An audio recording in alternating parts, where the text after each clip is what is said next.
Today we're going to do a camera comparison between the iPhone 14 Pro versus the Motorola RAZR Plus. As you can see, the front-facing camera on the RAZR is not the best, HDR as well, it's all blown out on the back, but the cool thing is I can switch to the back easily and still see myself. Okay, and now I switched over to the back camera on the Moto RAZR Plus. As you can tell, it's much better than the front, but it's still nice to be able to use the back camera just because I have a screen to see myself versus the iPhone, which I really can't, and I have to do like a guessing game.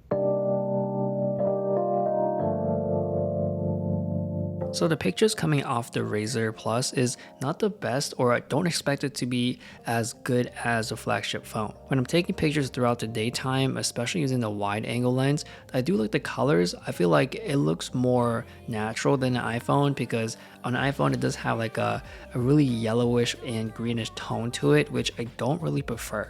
And then there are other times where the Razer can be a bit too saturated, where it just needs to be dialed down a little bit, but overall taking pictures during the daytime looks pretty good. Now since the Razer Plus doesn't have a telephoto lens, of course taking zoomed in pictures are gonna look better on an iPhone.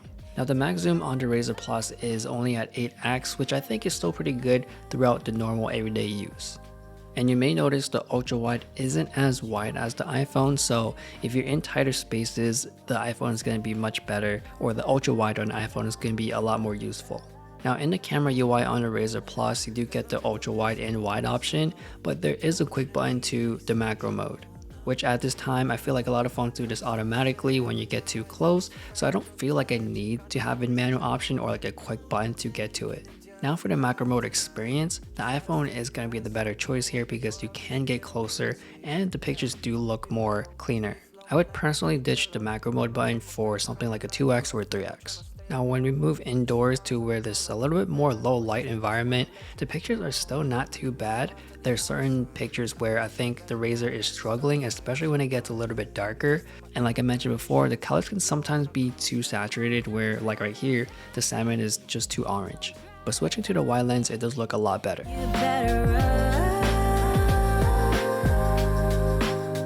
And moving outside to when it's really dark and it's nighttime, the ultra wide is noticeably not that good. Like you have to be pretty still to be able to take a good clean picture. I would personally avoid using ultra wide if you know that you're taking a subject that's moving, unless everything is completely still. Therefore, I would mainly use a wide lens for the most part, and even shooting up to 8x, it looks pretty decent, or compared to the iPhone, it does look pretty close.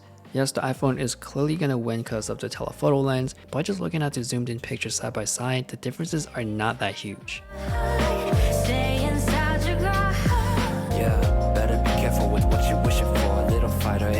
And for portrait mode, the iPhone does have 1x, 2x, and 3x, which is great, especially if you're indoors and outdoors and you just like to take portrait mode pictures, but the Razer is only available at 1x. And just seeing them side by side, the iPhone does look more natural, where the Razer, it does bring up my brightness of the skin, it does make me pop a little bit more and just a bit more warmer. So as personal preference, I do like both. But I definitely like taking portrait mode pictures or just pictures of myself in general on the Razer Plus because I can actually see myself. And also it applies to selfies as well, because not only that I get better quality than the front facing camera or just any front facing camera in general, since I'm using the back camera, I can still see myself using the external screen and take advantage of the ultra wide angle lens. I think this is where the biggest advantage with the Razer have, or any flip phone, is being able to take selfies with the better camera. And we all know the front facing camera on any phone is not the best, and imagine putting it in low light, you can tell that this is where you can get the worst footage ever, so this is where the flip phone wins by a mile. And you may know the Moto phones do have a camera gesture, which is pretty natural and fun to do, and you can still double click on the power button to bring up the camera app. The Razer Plus is really nice for a solo creator where I can just place it down on any table, use the palm gesture to start recording or take a picture. And when you're vlogging out in public, I do feel more discreet just because of the phone is not popping out. It doesn't look like you're using a phone at all. So I really like the form factor just for vlogging and taking pictures of myself. Now moving on to video, I feel like this is where it should be improved the most. You may notice that you'll see a lot more jitters as I'm taking steps on a phone, both in ultra wide and wide. And it's even more noticeable using the wide angle lens. It kind of feels like it's just stepping in and out of focus. And even when I'm sitting down and panning around, you can still see the micro jitters as I'm like panning too quickly, but on the iPhone it looks pretty smooth. Especially when you step outside during nighttime, that's where you can see the footage struggling a lot. Now the cameras on the Razer Plus is pretty good taking pictures during daytime, and I feel like for video, that's where it really needs to be improved.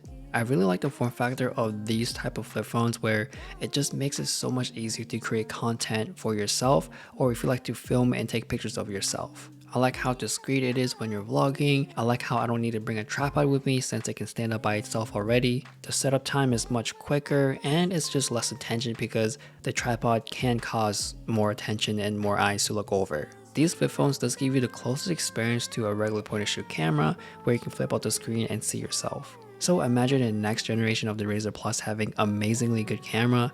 A lot of creators would jump at it. So let me know your thoughts on the Razer Plus and if you're thinking about getting one.